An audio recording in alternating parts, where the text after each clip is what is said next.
Nggak boleh sembarangan orang. Begitu luar biasanya hikmah agama. Maka saya ingin simpulkan teman-teman sekalian, kembalilah kepada Islam. Pelajari Islam itu. Kembali kepada Al-Quran dan Sunnah. Pelajari tentang sejarah-sejarah kita. Kita jaya tanpa Eropa dan Amerika teman-teman sekalian. Walaupun kita bisa mengambil manfaat dari mereka. Tapi jangan kita mengucilkan Islam seakan-akan kita tidak bisa hidup kecuali bergantung sama mereka. Ini pemahaman yang salah. Saya sudah panjang lebar datangkan tadi historinya supaya lebih jelas. Allahu a'lam.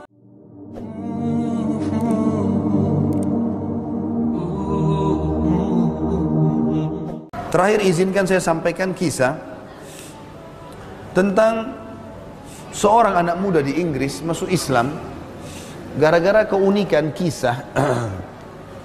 Ada seorang syekh dari Saudi datang ke Inggris ceramah, nyampein majelis ilmu.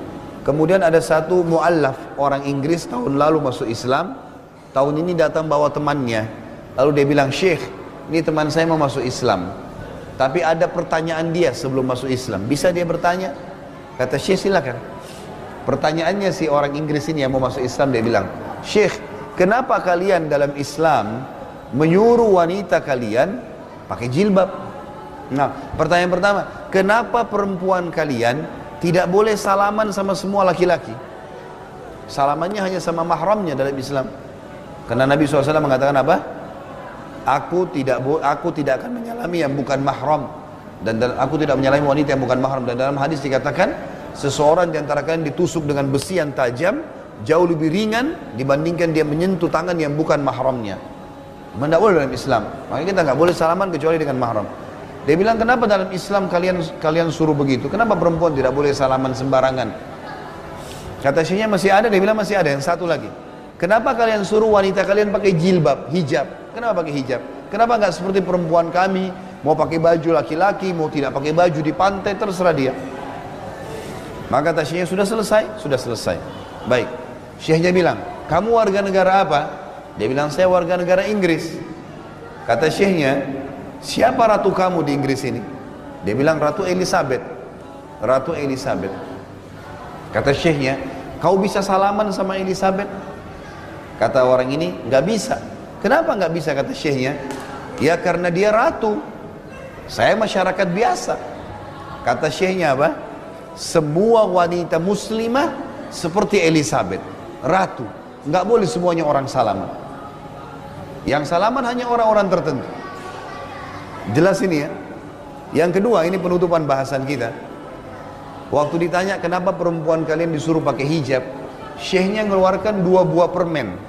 Permen ya, betul ya. Di sini juga paham ya. Permen itu makanan anak-anak. Ya. Apa di sini? Hah? Gula-gula. Baik.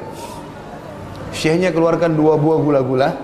Yang satu dibuka bungkusnya, yang satu dibiarin terbungkus, diletakkan di lantai. Kata syekhnya, kalau saya suruh pilih kamu, yang mana kamu pilih? Kata si Nasrani ini, yang masih terbungkus. Kata syekh, kenapa kau nggak ambil yang sudah terbuka? Tinggal ambil, masukin di mulut, selesai. Dia bilang, karena itu kotor. Kata si Nasrani, itu kotor. Kata si syekhnya, begitulah perempuan kami dan perempuan kalian. Perempuan kami terbungkus, yang boleh buka hanya suaminya, nggak boleh sembarangan orang. Begitu luar biasanya hikmah agama. Maka saya ingin simpulkan teman-teman sekalian, kembalilah kepada Islam. Pelajari Islam itu. Kembali kepada Al-Quran dan Sunnah. Pelajari tentang sejarah-sejarah kita. Kita jaya tanpa Eropa dan Amerika teman-teman sekalian. Walaupun kita bisa mengambil manfaat dari mereka. Tapi jangan kita mengucilkan Islam seakan-akan kita tidak bisa hidup kecuali bergantung sama mereka. Ini pemahaman yang salah. Saya sudah panjang lebar datangkan tadi historinya supaya lebih jelas. Allahu a'lam.